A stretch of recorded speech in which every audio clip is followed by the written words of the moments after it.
صل على سيدتنا فاطمة وسيدتنا زينب وسيدنا حسن وسيدنا حسين وعلى آله وصحبه وبارك وسلم الحمدللہ رب العالمین والصلاة والسلام علی سید الانبیاء والمرسلین اللہم صلی علی سیدنا و مولانا محمد وعلی آلہ واصحابہ وبارک وسلم وصلی علیہ۔ دنیا کے تمام دیکھنے والوں کو، تمام چاہنے والوں کو، تمام پیار کرنے والوں کو، اور جہاں جہاں تک اس وقت میری آواز کو سنا اور مجھے دیکھا جا رہا ہے، جنید اقبال کی جانب سے انتہائی محبت کے ساتھ السلام علیکم۔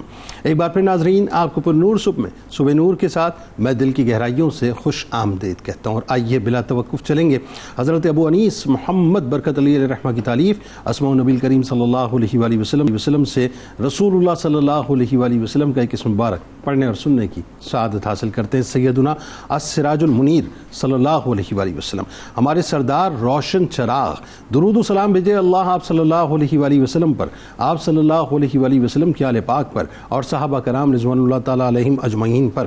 حضرت ابو عبیدہ رضی اللہ تعالیٰ عنہ بیان کرتے کہ میں نے حضرت ربی رضی اللہ تعالیٰ عنہ سے عرض کی کہ مجھے حضور نبی کریم صلی اللہ علیہ وآلہ وسلم کی شخصیت کے بارے میں کچھ بتائیں، تو حضرت ربی رضی اللہ تعالیٰ عنہ نے فرمایا کہ کیا آپ نے کبھی سورج طلوع ہوتے ہوئے دیکھا ہے؟ حضور نبی کریم صلی اللہ علیہ وآلہ وسلم سورج سے بھی زیادہ حسین و جمیل تھے۔ ناظرین کرام، ہمارے ساتھ آج آپ نے ضرور جڑے رہنا ہے، اور آج مل کر انشاءاللہ سرزمین سندھ میں 6 صدی ہجری میں سیون شریف کا رخ کرتے ہیں، اور مولا کائنات مولا علی کرم اللہ وجہ الکریم کے گلشن کے انتہائی خوشبودار پھول کے ذکر پاک سے اپنے وجود کو مہکانے کی، یعنی اس مہکار سے مہکانے کی کوشش کرتے ہیں جو شہباز بھی ہیں، جو قلندر بھی ہیں، جو سیف اللسان بھی ہیں، جو شمس الدین بھی ہیں، جو مخدوم بھی ہیں، جن کا سلسلہ نسب 13ویں پشت میں جا کر امام جعفر صادق علیہ السلام سے جا ملتا ہے، جن کو اللہ تبارک و تعالیٰ نے بے شمار صلاحیتوں سے نوازا، جو غیر معمولی قوت حافظہ کے مالک تھے، جو با کمال عالم دین تھے، لسانیات اور صرف و نحو میں جن کو ید طولہ حاصل تھا، فارسی اور عربی پر کامل دسترس رکھتے تھے، جو شاعری میں بلند مقام رکھتے تھے، جو مدرسہ بہاؤالدین ملتان شریف میں فارسی اور عربی میں تدریس کے فرائض بھی انجام دیتے رہتے تھے، جنہوں نے روحانی دنیا میں امام موسیٰ کاظم اور امام علی رضا علیہ السلام کی درس سے فیض سمیٹا، امام اعظم امام ابو حنیفہ رحمۃ اللہ علیہ کی خاص عنایات جن کو نصیب ہوئی، حضرت داتا گنج بخش علی حجویری رحمۃ اللہ علیہ کی نظر کرم جن کے شامل حال رہی، حضرت خواجہ معین الدین چشتی رحمۃ اللہ علیہ، اور بے شمار عظیم ہستیوں کے درس سے جنہوں نے اپنا روحانی تعلق جوڑا، تاج الاولیاء حضرت شیخ عبد القادر جیلانی رضی اللہ تعالی عنہ کی بارگاہ سے جن کے سر اقدس پر قلندریت کا تاج سجا، اور سب سے بڑھ کر یہ کہ در مصطفیٰ صلی اللہ علیہ وآلہ وسلم کی مبارک خاک کو جنہوں نے اپنی آنکھوں کا سرما بنایا، اور پھر اسی دربار سے آپ رحمۃ اللہ علیہ کی سلیکشن ہوئی، اور اسی بارگاہ سے آپ کو سیون شریف کی تاجداری کا اشارہ ہوا، یعنی دنیا انتہائی احترام سے آپ کو حضرت عثمان مروندی المعروف لال شہباز قلندر رحمۃ اللہ علیہ کے نام سے جانتی ہے۔ ناظرین کرام، قلندر پاک رحمۃ اللہ علیہ کی شخصیت انتہائی ڈائیورس شخصیت ہے۔ بات یہ ہے کہ ہم نے چونکہ ظاہر اپنی کم علمی کی وجہ سے، یا یوں کہیے کہ علمی کجی کی وجہ سے، یا یوں کہیے کہ اپنی محدود سوچ کی وجہ سے ان کی شخصیت کو محدود کر کے رکھ دیا ہے، ورنہ آپ کی شخصیت تو بہت آفاقی شخصیت ہے صاحب، اور علمی حوالے سے جتنا بلند مقام ہے وہ میں آپ کو بتلاتا ہوں کہ جن دنوں بر صغیر ہندوستان کے مختلف اطراف میں اولیاء کرام اور صوفیاء کرام شمع اسلام روشن کیے ہوئے تھے، وسط ہند اور جنوبی پنجاب میں چشتی سلسلے کے بزرگ توحید و رسالت کا درس باقاعدہ دے رہے تھے، اور خاندان سروردیہ کا فیضان دہلی تا ملتان پھیلا ہوا تھا، مگر ابھی تک باب الاسلام سندھ فیوز و برکات سے خاصا دور تھا، یعنی اس کو حصہ نہیں ملا تھا۔ ان دنوں ناظرین باب الاسلام سندھ برائیوں اور بدکاریوں کی آماجگاہ بنا ہوا تھا، ہر طرف گناہ کا دورہ تھا، اس علاقے میں خاص طور پر کفر و شرک اور فحاشی و بدکاری عام تھی، بعض علاقے تو ایسے تھے جہاں مسلمانوں کی تعداد آٹے میں نمک کے برابر تھی. دینی معلومات نہ ہونے کے باعث لوگ زندگی کے ہر شعبے میں بے راہ روی اور معاشرتی برائیوں کا شکار ہوئے تھے. لوگوں کی اخلاقی حالت انتہائی ابتر تھی اور اسی وجہ سے جگہ جگہ برائی کے اڈے مکمل طور پہ قائم ہوئے تھے, جہاں ہر طرف چہل پہل تھی. اور شام ڈھلتے ہی عالم یہ ہوتا تھا کہ چراغ روشن ہو جایا کرتے تھے. رات نے جیسے ہی, یعنی سمجھ لیجئے کہ شام نے جیسے ہی رات کا لبادہ اوڑھ لیا تو گانے بجانے کی محفلیں سجایا کرتی تھی. عورتیں جو اس سر عام گناہ کی دعوت دیا کرتی تھی, اوباش نوجوان گناہوں کے بھور کی طرف کھینچے چلے جاتے تھے. ایسے تعفن زدہ ماحول اور گناہوں کی دلدل میں دھسے ماحول میں امر بالمعروف و نہی عن المنکر کا فریضہ انجام دینا آسان نہ تھا صاحب, انتہائی مشکل ترین کام تھا. مگر وہی بات ہے, جب انتخاب اللہ کی بارگاہ سے ہو جائے اور سرور دو جہاں صلی اللہ علیہ وآلہ وسلم جن کو باقاعدہ اذن فرمائے, تو ہر مشکل, یعنی مشکل سے مشکل ترین راستہ جو ہوتا ہے وہ انتہائی آسان ہو جایا کرتا ہے. حضرت لال شہباز قلندر رحمۃ اللہ علیہ کا معاملہ بھی ناظرین یہی تھا کہ آپ نے عظیمت کے راستے کو باقاعدہ اختیار کیا. جب آپ سیون شریف تشریف لائے تو اپنی تعلیمات کے ذریعے سے آپ نے سب کچھ بدل کر رکھ دیا. قلندر پاک رحمۃ اللہ علیہ ان 4 یاروں کے روحانی نیکسز میں شامل تھے جن میں بہاؤالدین زکریہ ملتانی رحمۃ اللہ علیہ, جن میں جلال الدین سرپوش رحمۃ اللہ علیہ, جن میں حضرت بابا فرید الدین مسعود گنج شکر رحمۃ اللہ علیہ شامل تھے. یعنی ان 4 ہستیوں کا نیکسس تھا جو پورے بر صغیر پاک و ہند کے اوپر اپنے روحانی فیضان کو عام کر رہا تھا. حضرت سید محمد عثمان مروندی, کاظمی, حنفی, قادری, المعروف لال شہباز قلندر رحمۃ اللہ علیہ نے بے انتہا جد و جہد سے کفر و شرک کے اندھیروں میں بھٹکے ہوئے لوگوں کو اسلام کے پاکیزہ اصولوں سے روشناس بھی کرایا, جن کی خانقاہ مذہبی ہم آہنگی, یعنی جسے آپ یوں کہہ لیجئے کہ اپنا انٹرفیتھ ہارمونی کی ایک عالیشان مثال بنی. کلچرل ڈائیورسٹی ناظرین شاندار مثال تھی ان کی خانقاہ کی, جنہوں نے انسانیت کی خدمت کر کے لوگوں کے یعنی لوگوں کے قلوب کو نہ صرف مسخر کیا بلکہ لوگوں کو اپنے حلقہ ارادت میں شامل بھی کیا اور مذہبی رواداری کی باقاعدہ بنیاد بھی رکھی, جن کی دعوت سے ہزاروں غیر مسلموں کو دولت اسلام نصیب ہوئی اور گمراہ لوگ راہ راست پر آئے. ناظرین کرام, اللہ تعالیٰ نے آپ رحمۃ اللہ علیہ کو بے انتہا حسن و جمال سے نوازا تھا. آپ رحمۃ اللہ علیہ علم کے بہت ہی قدردان تھے, نیز اہل علم کے مقام و مرتبے کا باقاعدہ لحاظ کیا کرتے تھے. نماز کی امامت بہت کم فرماتے, ہمیشہ کوشش رہتی کہ آپ کے پاس جو علماء کرام موجود ہوتے کوئی نہ کوئی اس میں سے امامت کروا لے. اسی طرح سے سیون شریف میں آپ نے مدرسہ فقہ الاسلام باقاعدہ قائم کیا, جس کے بارے میں منقول ہے کہ وہ آپ رحمۃ اللہ علیہ نے قائم کیا تھا, جبکہ ایک دوسری روایت میں آتا ہے کہ مدرسہ پہلے ہی سے قائم تھا. البتہ آپ رحمۃ اللہ علیہ نے اس کی تعمیر و ترقی میں اہم کردار ادا کیا, یہاں تک کہ آپ رحمۃ اللہ علیہ کے دور میں اس جیسا عالی شان مدرسہ پورے باب الاسلام سندھ میں موجود نہ تھا. یہ تعارف ہے بنیادی طور پہ قلندر پاک کا کہ جنہوں نے علمی تشنگی کو مٹایا, بلکہ مصر سے اور دور دراز علاقوں سے طلباء اس مدرسے میں باقاعدہ آ کے تحصیل علم کیا کرتے تھے. یہ ہے تعارف.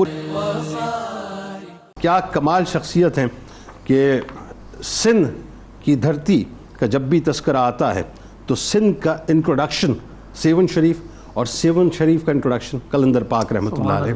حضرت عثمان مروندی, المعروف لال شہباز قلندر رحمۃ اللہ علیہ. آئیے سب سے پہلے آپ کے سننے والوں کو ان کا تعارف ذرا سمجھائیں, کیونکہ آج میرا خیال ہے یہ پروگرام انشاءاللہ ایک ایسا ڈاکومنٹ ہوگا کہ اصل جو آپ کی شخصیت ہے وہ دنیا کے سامنے واضح ہوگی کہ قلندر پاک ایکچول ہیں کیا. پھر سندھ میں جو صوفیہ میں آپ کا مقام خاص طور پہ, اور خاندانی عظمت سے جو اللہ تعالیٰ نے آپ کو نوازا. پھر خاندانی عظمت کے ساتھ ایک بات اور کہ رسول کریم صلی اللہ علیہ وآلہ وسلم کی بھی ظاہر نظر ہے, مولا کائنات کی بھی, وہ جو خواب والا خاص طور پہ معاملہ ہے. پھر نکاح کا جو معاملہ وہ بتائیے ذرا آپ کے والد گرامی کا. بسم اللہ الرحمن الرحیم. سب سے پہلے تو یہ ہم سب کے لیے سعادت ہے کہ ہم سرزمین سندھ پر بیٹھ کر اس سرزمین سندھ کے عظیم شہنشاہ حضرت سیدنا لال شہباز قلندر رحمۃ اللہ تعالیٰ علیہ کا مبارک ذکر کر رہے ہیں. اللہ تعالیٰ ان کے فیوزات سے ہم سب کو مستفیض اور متمتع فرمائے. آمین آمین. سید محمد عثمان قادری حنفی مروندی بن سید کبیر الدین رحمۃ اللہ تعالیٰ علیہ, حضرت سیدنا لال شہباز قلندر رحمۃ اللہ تعالیٰ علیہ کا نام نامی اسم گرامی ہے. جنید بھائی, اس خطے کا بالخصوص بر صغیر پاک و ہند کا ہمیشہ سے یہ تو امتیاز رہا اور یہ انفرادیت رہی کہ یہاں اہلیان تصوف نے آ کر اپنے ڈیرے ڈالے. ان میں آپ کو بڑے بڑے نام نظر آئیں گے. کبھی پاک پتن کی سرزمین پر بابا صاحب رحمۃ اللہ تعالیٰ علیہ کے نعرے گونجتے ہوئے نظر آئیں گے. کبھی لاہور میں بابا صاحب کے عنوان سے داتا کہلانے والے حضرت سیدنا داتا گنج بخش علی حجویری نظر آئیں گے. سبحان اللہ. کبھی آپ کو اجمیر میں غریب نواز اپنی غریب نوازی کا مظاہرہ کرتے ہوئے نظر آئیں گے. اور وہیں پھر سرزمین سندھ میں ایک عظیم قلندر سید محمد عثمان قادری اپنے فیوزات بانٹتے ہوئے نظر آئیں گے. بلکہ سروردی سلسلے میں آپ دیکھیے نا کہ اپنا بہاؤدین زکریا ملتانی رحمۃ اللہ تعالی سادات میں سے جلال الدین سرپوش بخاری رحمۃ اللہ علیہ. اور پھر سرزمین سندھ میں ایک اور بزرگ حضرت سیدنا عبداللہ شاہ غازی رحمۃ اللہ علیہ. تو یہ خطہ اس اعتبار سے ہمیشہ زرخیز رہا ہے. اور حضرت سیدنا حضرت لال شہباز قلندر رحمۃ اللہ تعالی علیہ نے بھی اس خطے کو اور جو ہے خوبصورتی کے ساتھ اپنے نورانیت سے مشرف فرمایا. سبحان اللہ. آپ کا سلسلہ نسب نبی رحمت صلی اللہ علیہ وآلہ وسلم سے حضرت امام علی مقام امام حسین کے ذریعے سے ملتا ہے. اور آپ امام جعفر صادق رضی اللہ تعالی عنہ کی ذریت اور نسب میں سے ہیں. سبحان اللہ. تو اس اعتبار سے نسباً آپ حسینی سید ہوئے. 13ویں پشت میں جا کے امام جعفر صادق 13ویں پشت میں جا کر تقریباً آپ امام جعفر صادق سے آپ کا سلسلہ نسب مل جاتا ہے. آپ کے جو والد بزرگوار ہیں اپنے وقت کے نہ صرف بہترین عالم دین تھے بلکہ اولیاء کی صف میں آپ کا شمار ہوتا ہے. حضرت شیخ سیدنا کبیر الدین رحمۃ اللہ تعالی علیہ. یہ ان کے گھرانے کا انٹروڈکشن، علمی انٹروڈکشن ہے. شب زندہ دار تھے، تہجد کا بہت اہتمام فرماتے تھے اور کثرت کے ساتھ گریہ وزاری کے ساتھ دعائیں کرنے میں آپ معروف اور مشہور تھے. ٹھیک. آپ کی جو والدہ ماجدہ ہیں آپ کا تعلق اشراف کے خاندان سے تھا. آپ کی چونکہ ولادت مروند میں ہوئی ہے جو آذربائیجان کے مضافات میں خطہ علاقہ تھا، پھر یہ آذربائیجان کا دارالخلافہ بھی بنا، اسی وجہ سے آپ مروندی کہلائے. تو آپ کی جو والدہ ماجدہ حضرت لال شہباز قلندر کی، وہ سلطان شاہ جو حاکم مروند تھا ان کی شہزادی. لیکن بادشاہ کے گھر کی شہزادی ہونے کے باوجود آپ کا جو شغف اور تعلق تھا وہ روحانیت اور تصوف کے ساتھ خاص طور پر. تو آپ کی سیرت بیان کرنے والوں نے لکھا ہے کہ آپ جو ہے وہ قائم اللیل تھیں اور صائم النہار تھیں. سبحان. ساری رات عبادت میں اور سارا دن اللہ رب العزت کا کی بارگاہ میں عبادت روزہ کو ادا کرتے ہوئے اختیار کرتے. تو جب ایک طرف سیدنا کبیر الدین ہوں اور دوسری طرف آپ کی والدہ ماجدہ جیسی عظیم ہستی ہوں تو پھر شہزادے یقیناً لال ہی ہوا کرتے. واہ واہ واہ سبحان اللہ. ایک طرف روحانی دنیا کے شہزادے اور ایک طرف دنیا کی شہزادی ہیں. اور ان دونوں سے اللہ رب العزت نے جو ایک خوبصورت نسب آگے پروان چڑھایا وہ حضرت لال شہباز قلندر رحمۃ اللہ تعالی علیہ کی صورت میں. میں اس خواب کی جانب ضرور ذکر کرنا چاہوں گا. بہت سارے خواب آپ کی ولادت کے حوالے سے مذکور ہیں.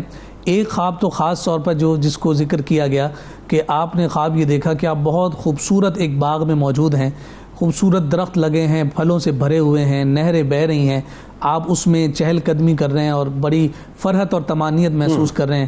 وہیں آپ نے دیکھا کہ خوبصورت سا بچہ ایک سم سے نکلا ہے اور وہ آ کر کہتا ہے کہ مجھے اس علاقے سے باہر لے جائیے. تو آپ نے پہلے گمان کیا کہ نہ جانے یہ کیا چیز ہے، لیکن پھر اس کے بعد اس پر ظن کو غالب سمجھتے ہوئے اس سے رفع نظر فرمایا. پھر کچھ دنوں بعد دوبارہ جب یہ خواب دیکھا تو آپ اس خواب کی تعبیر کے لیے ایک بزرگ کے پاس گئے. آپ نے جب بزرگ سے یہ خواب بیان کیا تو انہوں نے جواب میں دریافت کیا کہ کیا تم شادی شدہ ہو؟ تو آپ نے کہا کہ نہیں، میری تو ابھی شادی نہیں ہوئی. تو فرمایا کہ وہ جو بچہ تمہیں خواب میں بار بار نظر آتا ہے وہ تمہاری ہونے والی اولاد ہے، اس لیے اس کا اسباب پیدا کرو، شادی کرو تاکہ وہ آ کر تمہارا نام روشن کرے. اللہ. تو حضرت سید کبیر الدین رحمۃ اللہ تعالی علیہ نے اس کے بعد نکاح فرمانے کا ارادہ کیا. اور جب ارادہ کیا اور یہ لوگوں کو معلوم ہوا کہ یہ ہستی اب نکاح کی جانب مائل ہو رہی ہیں تو پھر حاکم وقت سلطان شاہ نے اپنی شہزادی کو جو ہے آپ کے لیے پیش فرمایا اور پھر آپ کا یہ نکاح ہوا.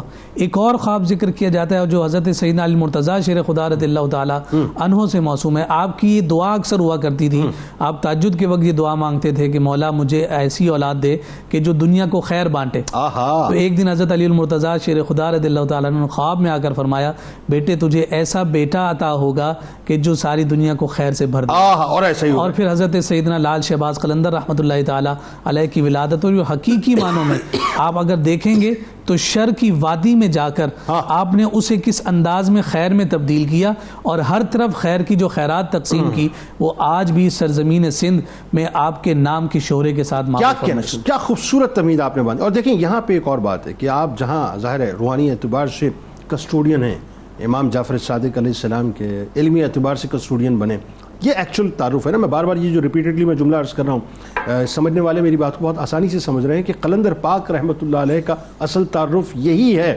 باقی یہ جو ہم نے ظاہر ہے جو کچھ بھی عام کیا ہوا ہے, ہمیں اس سے پیچھے ہٹنا چاہیے, ان کی جو اصل شخصیت ہے اس کو سامنے لانا چاہیے. لیکن ایک بات دیکھیے آپ, وہی بات ائمہ اہل بیت کی یوں کہیے کہ پاک نقوش پا پہ عمل کرتے ہوئے آپ نے بھی عزیمت کا راستہ اختیار کیا, اس پہ جا کے ہم ظاہر آگے بات کرتے ہیں. لیکن ذرا یہ بتائیے, جو میں امپریشن کی بات کر رہا تھا کہ ہمارے یہاں جو ہے جذب و مستی کی کیفیات کے حوالے سے جب بھی قلندر پاک کا نام آتا ہے ہم ذکر کرتے ہیں, لیکن اور تاثر یہ دینے کی کوشش کرتے ہیں معاذ اللہ ثم معاذ اللہ کہ یہاں علم کا گزر نہیں ہے. ذرا یہ بتائیے کہ آپ کا گھر کا جو ماحول تھا وہ کیسا تھا, تعلیم و تربیت آپ کی کیسے ہوئی, علمی مقام و مرتبہ اللہ تعالیٰ نے آپ کو کیا عطا کیا, اور خاص طور پہ جو علمی خدمات آپ نے انجام دی, بتائیے ذرا. بسم اللہ الرحمن الرحیم. جی یقیناً بڑا خوبصورت تعارف ابتدائی طور پہ حضرت لال شہباز قلندر سید عثمان قادری حنفی مروندی رحمۃ اللہ علیہ کا پیش کیا گیا, اور بزرگان دین کا یقیناً بنیادی جو تعارف ہے وہ ان کا علم ہی ہے. واہ. جذب, وجد, کیفیات, جذبات یہ تبھی سچے ہوتے ہیں جب علم کی پیداوار ہو. کیا اچھی بات. تو یہ ساری چیزیں موجود ہوتی ہیں, مگر اس کے پیچھے اگر علم نہ ہو تو وہ صرف رسم رہ جاتی ہیں, اور اگر اس کے پیچھے علم موجود ہو تو وہ جذبات حقیقت بن جاتے ہیں. کیا کہنا. تو ان کی شخصیت بھی جو ہے وہ حقیقت پر مبنی تھی, علم پر مبنی تھی. پورا خاندان جو ہے وہ علمی گھرانے کے حوالے سے مشہور تھا, اور والدین, ایک ہوتا ہے نا کہ بچے کو جب کہیں پر بھیجتے ہیں تو ان کا بنیادی مقصد یہ ہوتا ہے کہ ہمارا بچہ بس پڑھ جائے. یہ ان کے والدین کا شوق تھا, والدہ کا شوق تھا, والد کا شوق تھا پڑھ جائیں.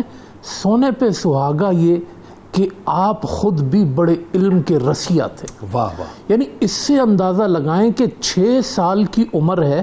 میں چند ان کے سٹیٹس آپ کے سامنے رکھتا ہوں, ہم صرف اندازہ لگا سکتے ہیں ان کے علم تک کیا پہنچیں گے. ایک سٹیٹس ان کا دیکھیں, 6 سال کی عمر ہے اور نماز, روزے اور طہارت کے جو بنیادی مسائل ہیں وہ آپ کو یاد ہے. 6 برس کی عمر. 6 برس کی عمر. کیا اس سے پتہ چلتا ہے کہ علم کا شوق کیا تھا, علم کا ذوق کیا تھا. ایک وہ بچہ ہے جس کو زبردستی پڑھایا جاتا ہے, اور ایک وہ بچہ ہے جو کہتا ہے مجھے پڑھاؤ.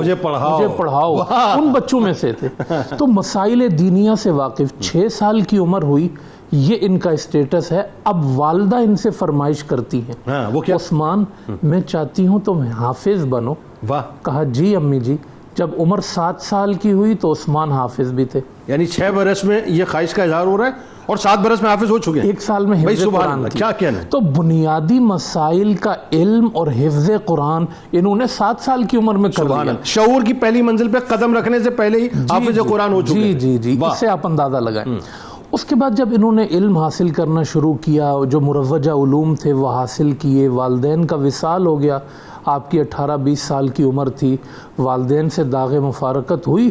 تو اب اس کے بعد وہ جو شوق تھا نا, اب وہ پروان چڑھا. اب کہا کہ بھئی اپنے شہر میں تو سب کچھ پی لیا ہے, اب گھوم گھوم کے نا قریہ علم حاصل کرنا ہے. اور پھر انہوں نے جو آگے ڈیٹیل آئے گی بھی کن کن بزرگوں کے پاس, یہ مزاروں پر بھی جاتے تھے نا جن ہستیوں کا ذکر آئے گا, تو وہاں بھی کتاب کھول کے بیٹھے ہوتے تھے, صاحب مزار سے کتاب کا فیض لے رہے ہوتے. اچھا, یہ ان کے اتنا ذوق تھا علم. اور یہ ہے اصل میراث کے کسی بزرگ کے یہ شعور بھی نہیں ہے آج کہ آپ کوئی کتاب لے کے مزار پہ جا کے بیٹھے ہیں, کتاب پڑھ کے بزرگ کو سنائیں. بھائی سبحان. اچھا یہاں ذرا قطع کلام ایک ذرا اور اس بات کی بنت تھوڑی سی اور کر دیجیے. جی کہ یہ علم مولا کائنات کا جو منتقل ہوا امام محمد باقر علیہ السلام کو, جو باقر العلوم بنے, ان سے منتقل ہوا امام جعفر صادق علیہ السلام کو جو کسٹوڈین بنے, اور پھر امام جعفر صادق کی اولاد میں آپ, تو رنگ تو وہی نظر آ رہا ہے جو ان کی تشنگی کا. وہی رنگ ہے.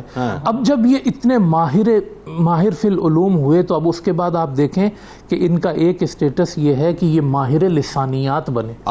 جس علاقے میں جاتے تھے اس کی زبان سیکھ لیتے تھے. عربی, فارسی, سنسکرت اور بلوچی زبان, سندھی زبان, یہ سب زبانیں اللہ پاک نے ان کو عطا فرمائی, اور یہ ان کا ذوق بھی تھا, شوق بھی تھا. لغت کے ماہر تھے, لغت کے ماہر. اچھا, یعنی صرف اور نحو جو بنیاد ہے عربی کی وہ انہوں نے حاصل کی, اور اس میں پھر اتنی مہارت حاصل کر لی کہ اب یہ مصنف بھی بنے. سبحان اللہ. اور ان کے مورخین لکھتے ہیں کہ صرف و نحو میں ان کی کتابیں عقد، میزان و صرف، دوئم، اجناس، پوری دنیا میں جہاں جہاں بچے عالم دین بنتے تھے وہ سندھ کے لال شہباز قلندر کی کتابیں پڑھ کر بنتے. یہ تعارف لوگوں کو پتہ ہی نہیں ہے، پتہ ہی نہیں ہے لوگوں کو. ان کی کتابیں پوری دنیا کے نصاب میں شامل تھیں. آپ اس سے اندازہ لگائیں مدارس دینیہ کے اندر. اچھا، اس کے بعد ان کا ایک اسٹیٹس دیکھیں کہ حضرت بہاؤالدین زکریا ملتانی رحمۃ اللہ علیہ کے مدرسے میں پہنچتے ہیں. وہ ان کو اپنے مدرسے میں صدر مدرس لگاتے ہیں. واہ واہ واہ، صدر مدرس. اور بہاؤالدین زکریا لگا رہے ہیں. کمال دیکھیں آپ، صدر مدرس کا کیا معاملہ ہے. جی. اس کے بعد یہ سندھ کے اندر آتے ہیں. یہاں یہ فقہ الاسلام کے نام سے ایک مدرسہ بناتے ہیں اور اس مدرسے میں اسکندریہ اور مصر کے بچے بھی آگے پڑھتے ہیں. بتائیے اب اس کا اسٹیٹس کیا ہوگا؟ اس کا اسٹیٹس کیا ہوگا؟ آج آپ دیکھیں لوگوں کی سوچ کیا. اس علاقے میں مصر سے آگے بچے پڑھا کرتے تھے. تو معیار کیا ہوگا؟ کیا معیار ہوگا؟ تو یہ وائس چانسلر بھی بنے اپنے مدرسے کے، جہاں سے پوری دنیا کے بچے آ کر پڑھتے ہیں. اس کے بعد یہ شاعر بھی تھے. اور انہوں نے یعنی لغت کے ماہر تھے نا، تو ان کی فارسی میں شاعری ہے، عربی کے اندر شاعری ہے. تو آپ ان کے جس حوالے سے ان کو دیکھتے چلے جائیں گے علم کی شمع. کیا خوبصورت گفتگو ہے صاحب، بڑا زبردست تعارف آپ نے پیش کیا. اور میں چاہتا یہ تھا کہ اصل جو آپ کی شخصیت کا انٹروڈکشن ہے وہ لوگوں تک جائے. اب یہ تو ایک پہلو آ گیا زندگی کا، اور یہ وہ پہلو ہے جو ابتدائی پہلو ہے کہ آپ نے اپنے آپ کو یوں کہیے کہ علم کے پانی سے اپنی جو شخصیت کی عمارت ہے اس کو مکمل طور پہ سیراب کر لیا. اب دوسرا فیز شروع ہو گیا. وہ دوسرا فیز ہے آپ کے اسفار کا، جس میں اب یوں کہہ لیجئے کہ روحانی جو کریوسٹی تھی اس کو ختم کرنے کے لیے اب آپ نکلے، اس پیاس کو بجھانے کے لیے بنیادی طور پہ نکلیں.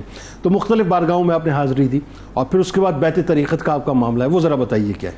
بسم اللہ الرحمن الرحیم.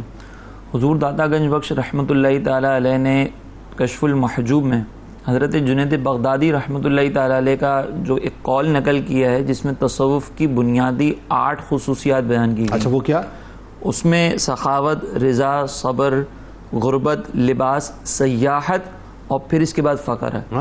تو ان 8 خصوصیات کے اندر ایک سیاحت بھی شامل ہے کہ جو صوفی ہوگا وہ سیاحت کا بھی دل دادا ہوگا اور وہ سیاحت کو اختیار کرنا. واہ واہ واہ واہ. اور اس سفر کی وجہ یہ ہوتی ہے، صوفیہ اس کے پیچھے حکمت یہ بیان کرتے ہیں کہ جب پانی ایک جگہ پہ ٹھہرا رہتا ہے نا تو وہ گدلا ہو جاتا ہے. ٹھیک ہے. لیکن جب وہ پانی بہتا رہے تو وہ پانی لوگوں کو فیض پہنچاتا ہے اور کافی زبردست انداز میں اس کے اندر اوصاف پیدا ہوتے ہیں. یعنی وہ خود بھی صاف رہتا ہے اور لوگوں کو بھی پاک کرتا ہے. لوگوں کو بھی پاک کرتا ہے. واہ. تو اسی لیے صوفیہ کرام جو ہے وہ اپنی جو زندگی تھی وہ کسی ایک مقام پر گزارنا پسند نہیں کرتے تھے، بلکہ اللہ تبارک و تعالیٰ کی اس کائنات میں غور و تفکر کرتے، اس کی معرفت حاصل کرتے. اور پھر اس کی ایک وجہ یہ بھی تھی کہ مختلف بزرگان دین سے جو دوسرے شہروں میں رہ رہے ہیں ان سے ملاقات بھی ہو جائے، مزارات میں اگر وہ آرام فرمائے ہیں تو ان کا فیض بھی حاصل ہو جائے. تو یہ ایک سیاحت اس میں شامل ہوتی ہے. اب چونکہ آپ بھی قلندر تھے، اور قلندر ہوتا ہی وہ ہے کہ جو شریعت و طریقت کا زبردست جامع ہو تو اس کو کہا جاتا ہے قلندر. اور اب آپ طریقت کے بھی چونکہ ایک با کمال فرد تھے تو یہ خصوصیات یقیناً آپ کی ذات میں بھی ہیں. بے شک. اسی لیے آپ نے پھر اپنے علاقے مرون سے سب سے پہلے مشہد شریف کا رخ کیا. اوکے. اور وہاں پر آپ جو ہے وہ امام علی رضا رضی اللہ تعالیٰ عنہ کے مزار پر انوار پر تقریباً 40 دن تک معتکف رہے. وہاں سے آپ نے فیض حاصل کیا. پھر اس کے بعد آپ غوث پاک رحمۃ اللہ تعالیٰ علیہ کی بارگاہ میں گئے اور وہاں پر بھی آپ نے کئی دن تک قیام فرمایا. اور پھر اس کے بعد جو ہے وہ سیدنا غوث پاک رحمۃ اللہ تعالیٰ علیہ ایک روز آپ کے خواب میں آئے اور آپ کو حکم فرمایا کہ اے عثمان، اب تم نے یہاں پر بہت زیادہ ٹھہر لیا، کئی دن تک تم یہاں پہ ٹھہر گئے، اب حجاز مقدس جاؤ اور اللہ تبارک و تعالیٰ کے گھر کا دیدار کرو. اچھا، اس دوران امام موسیٰ کاظم علیہ السلام کی بھی بارگاہ میں آپ نے؟ امام موسیٰ کاظم کی بارگاہ میں بھی گئے، امام اعظم رحمۃ اللہ تعالیٰ علیہ کی بارگاہ میں بھی گئے. آپ نے ان علاقوں میں بھی سفر فرمایا. اور پھر اس کے بعد آپ کو حکم ہوا تو آپ پھر بیت اللہ شریف کے سفر پر روانہ ہوئے اور پھر دوبارہ آپ جو ہے وہ ایران تشریف لائے اور امام علی رضا رضی اللہ تعالیٰ عنہ کے مزار پر قیام کیا. پھر اس کے بعد آپ کے دل میں ایک تمنا اٹھی کہ اب سرکار علیہ الصلوۃ والسلام کی بارگاہ میں بھی حاضری سبحان اللہ. تو دوبارہ آپ نے حجاز مقدس کا سفر کیا. اچھا. اب جب آپ اس دفعہ حجاز مقدس جا رہے تھے تو یہ حج کے ایام تھے. ٹھیک ہے. جب آپ حج کے ایام کے لیے روانہ ہوئے اور اس وقت آپ نے احرام باندھا تو احرام باندھتے وقت آپ کے دل پر ایک، اور سواری پر جب آپ سوار بنے تو آپ کے دل پر خوف خدا کی کیفیت طاری ہوئی. اور یہ بزرگان دین کا انداز ہوتا ہے کہ وہ ہر لمحے کے اندر جو ہے وہ اس بات کو محسوس کرتے ہیں کہ ہم اللہ کی بارگاہ میں حاضری دیں گے. وہاں پر پھر آپ نے اپنے آپ کو مخاطب کرتے ہوئے کہا کہ اے عثمان، آج تو تم اس سواری پر سوار ہو کر اللہ کے گھر کے دیدار کے لیے جا رہے ہو، آج تم نے یہ احرام باندھا ہے. ایک وقت وہ بھی آئے گا کہ جب تمہیں سوار کیا جا رہا ہوگا، تمہارا جنازہ اٹھایا جا رہا ہوگا اور اس احرام کی جگہ پہ تمہیں کفن پہنایا جائے گا. بتاؤ تو صحیح کہ جب تم اللہ کی بارگاہ میں جاؤ گے تو کیا اس بارگاہ کے لیے کوئی تیاری کی ہے؟ اس کیفیت کے ساتھ اپنا محاسبہ کرتے کرتے خوف خدا کی اس کیفیت میں آپ بیت اللہ شریف میں داخل ہوتے ہیں. وہاں پر پھر آپ اپنا ایک وقت گزارتے ہیں اور پھر اس کے بعد آپ مدینہ منورہ روانہ. اب یہ عاشق جب جاتا ہے اپنی شماع کے پاس تو یہاں پہ وہ پروانہ وار آپ جا رہے ہیں، درود پاک آپ پڑھتے پڑھتے نبی کریم علیہ الصلوۃ والسلام کی بارگاہ میں حاضری دیتے ہیں. اور جب وہاں پہنچتے ہیں نا تو پھر آپ کی کیفیت یہ ہوتی ہے کہ اٹھ کے جاؤں کہاں مدینے سے، یا کوئی دوسرا مدینہ ہے. سبحان اللہ. آپ وہاں پہ جب پہنچے ہیں تو مدینے سے واپسی جانے کا دل ہی نہیں چاہ رہا. آپ وہاں پہ قیام پذیر رہے حتیٰ کہ پورا سال گزر گیا، پورا برس وہاں گزرا، پورا برس آپ کا وہاں پہ گزر گیا.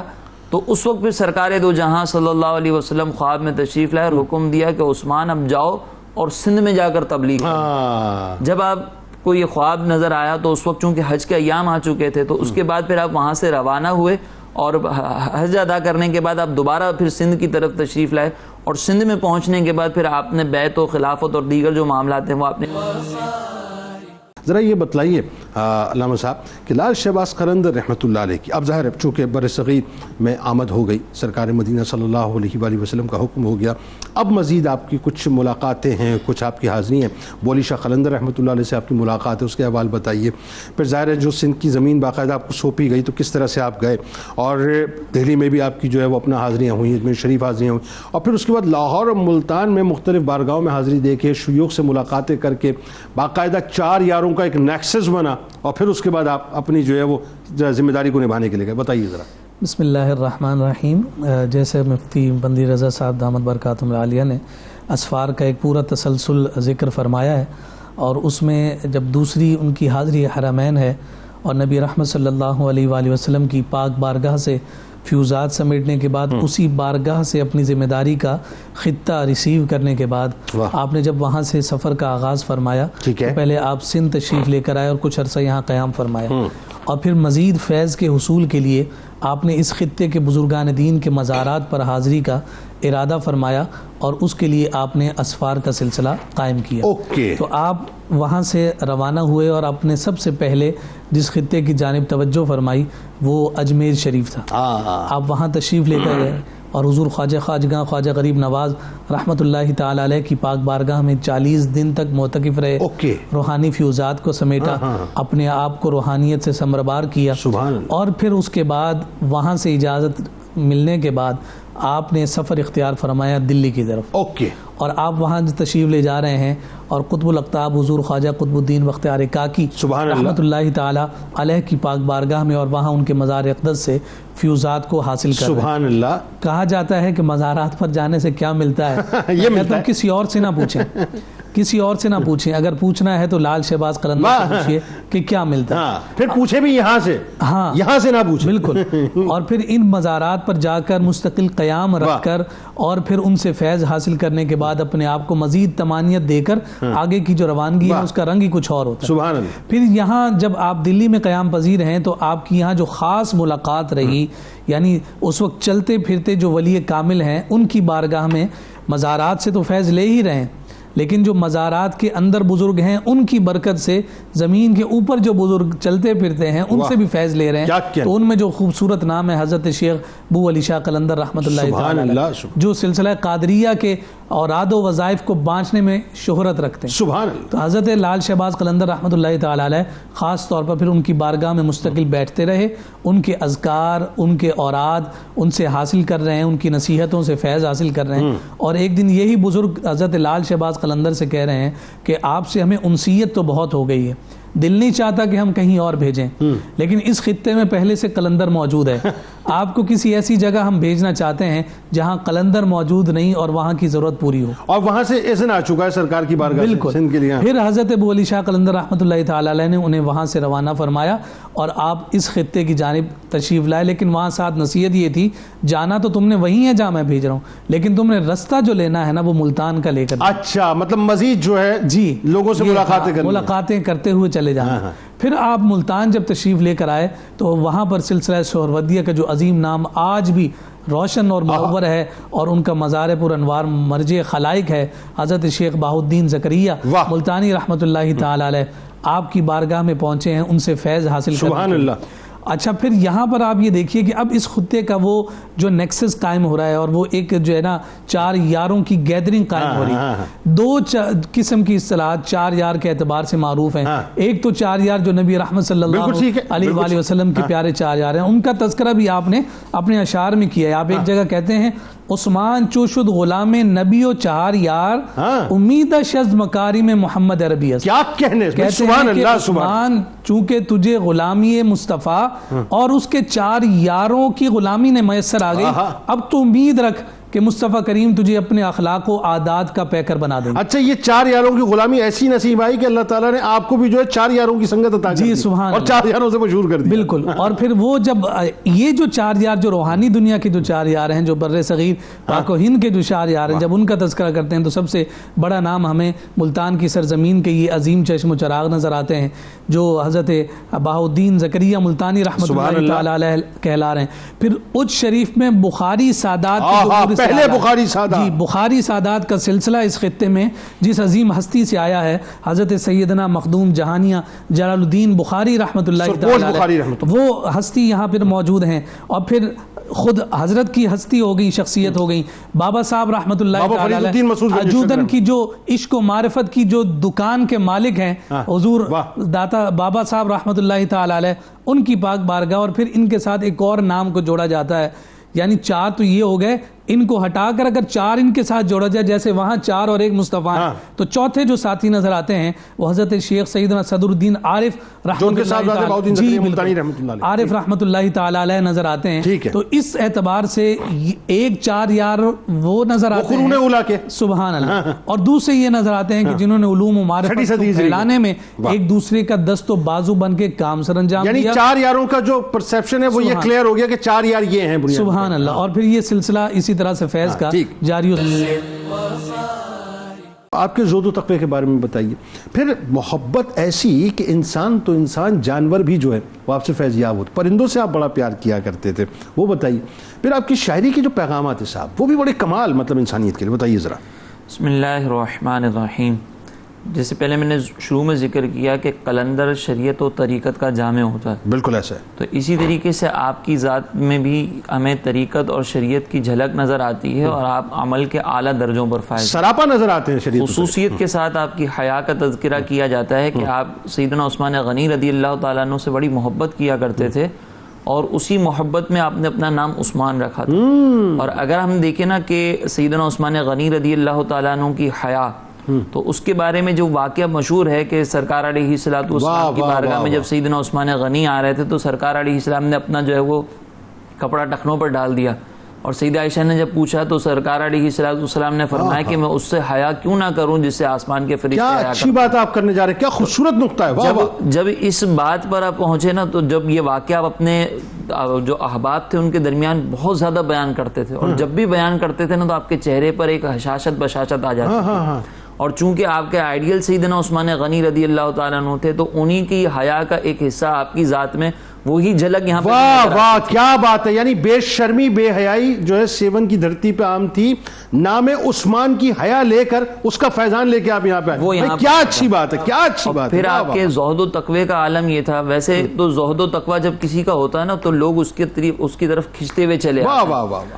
آپ کے زہد و تقوی کا بھی عالم یہ تھا کہ وقت کے حکام جو ہے وہ یہ چاہتے تھے کہ ہم آپ سے فیض حاصل کریں. جب آپ ادھر ملتان شریف میں آئے تو ملتان میں جیسے ہی آپ پہنچے تو یہاں پر سلطان غیاث الدین بلبل نے آپ سے عرض کی کہ حضور آپ اگر ملتان میں ہی قیام فرمائیں تو ہم آپ سے فیض یاب ہو سکیں. تو وہاں پر آپ نے یہ کہہ کر رد کر دیا کہ یہاں پر جب بہاؤالدین زکریا ملتانی جیسے لوگ موجود ہوں تو پھر ہماری کیا ضرورت ہے. تو آپ کے تقوی کا عالم یہ تھا کہ وقت کا حاکم بھی آپ سے متاثر ہو کر یہ چاہتا تھا کہ آپ کے تقوی کا فیض حاصل کرے. اور پھر جیسے آپ نے ذکر کیا کہ انسانوں سے پرندوں سے محبت, تو آپ کی انسانوں کی خدمت, انسانیت کی خدمت میں ایک سب سے بڑی چیز یہ ہوتی ہے کہ آپ کسی کا علاج کر دیں اور کسی کی پریشانی کو دور کر دیں. واہ. تو آپ کی بارگاہ میں جب کوئی مریض آتا تھا نا تو وہ شفا کے بغیر لوٹتا نہیں تھا. سبحان. اچھا, یہاں پر ایک بات میں ضرور ذکر کروں گا کہ بزرگان دین کو اللہ تبارک و تعالیٰ نے جو ارشاد فرمایا نا کہ میں اس کے ہاتھ ہو جاتا ہوں, اس کے پیر ہو جاتا ہوں, تو اللہ تبارک و تعالیٰ سراپا ان کی شخصیت کے اندر ایک تاثیر پیدا کر دیتا ہے. ان کی زبان سے ایک جملہ بھی نکلتا ہے نا تو وہ بھی بڑا مؤثر ہوتا ہے. آپ وہاں پہ باقاعدہ مریض جو آتے تھے ان کے لیے کوئی بہت بڑے پیمانے پر دم نہیں کرتے تھے, آپ صرف اتنا کہتے تھے کسی مریض کو دیکھ کر کہ اے بیماری تجھے اللہ کا واسطہ اس شخص کا پیچھا چھوڑ دے. آپ کا یہ جملہ ادا ہوتا تھا اور وہاں پر اس شخص کے چہرے پر صحت کے آثار نظر آتے تھے. سبحان اللہ. پھر اس کے بعد آپ قرآن مجید کی کچھ آیات پڑھتے تھے, سورہ فلق سورہ ناس پڑھتے تھے, اس کا دم کرتے تھے, اور پھر 4 یاروں کی نسبت سے آپ جو خلفائے راشدین جو ہیں ان کے وسیلے سے پھر دم کر کے ان کو پانی پلا دیا کرتے تھے. تو پھر مریض جو ہے وہ اپنے شفا کے ساتھ لوٹتے تھے, اور یہ آپ کی انسانیت کی بہت بڑی خدمت تھی. اور پھر ساتھ ہی ساتھ آپ کی جو بارگاہ تھی, آپ کی جو درگاہ تھی, اس پر پرندے بھی آ کے بیٹھ جایا کرتے تھے. وہ بھی اپنی گفتگو میں مگن ہوتے تھے, اور جب آپ دیکھتے تھے کہ پرندے آ گئے تو آپ خود اٹھ کر ان کے کھانے پینے کا, ان کے چارے وغیرہ کا آپ انتظام کرتے تھے.